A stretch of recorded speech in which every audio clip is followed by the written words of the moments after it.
Paranoid doesn't come out of the blue. What we know is that it's attempts by people to understand social events. So, for example, the look on someone's face. But the problem is we don't know whether a look on someone's face reflects genuine hostility or whether they're not even thinking about us.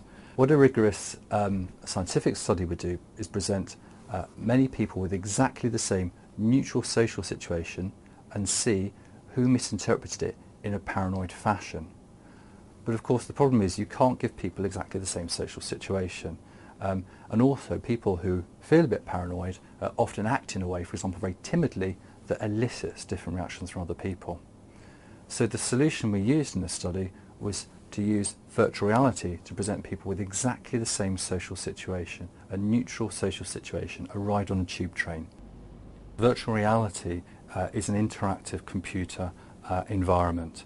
It consists of three basic pieces of equipment. There's a computer that produces an image, there's a headset that presents the images, and there's a tracker that feeds back the movement of the person to the computer so the image is altered.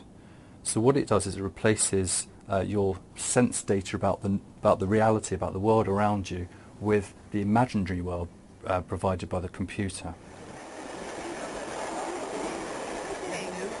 The tube scenario was very carefully developed. The tube was relatively crowded with computer characters called avatars.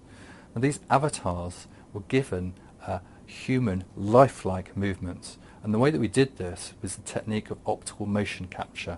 This is often used in feature films. So real people are videoed with sensors on their bodies, and this information from the sensors is then used to animate the characters in the virtual train. So the characters breathe, they move around, they look around, and if you look at some of them for long enough, they'll look back at you.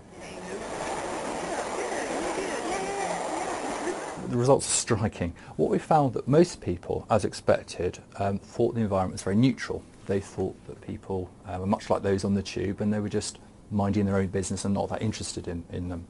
The next most common response was very positive. They thought the characters were very friendly. I mean, some of the people thought the characters were flirting with them, for example.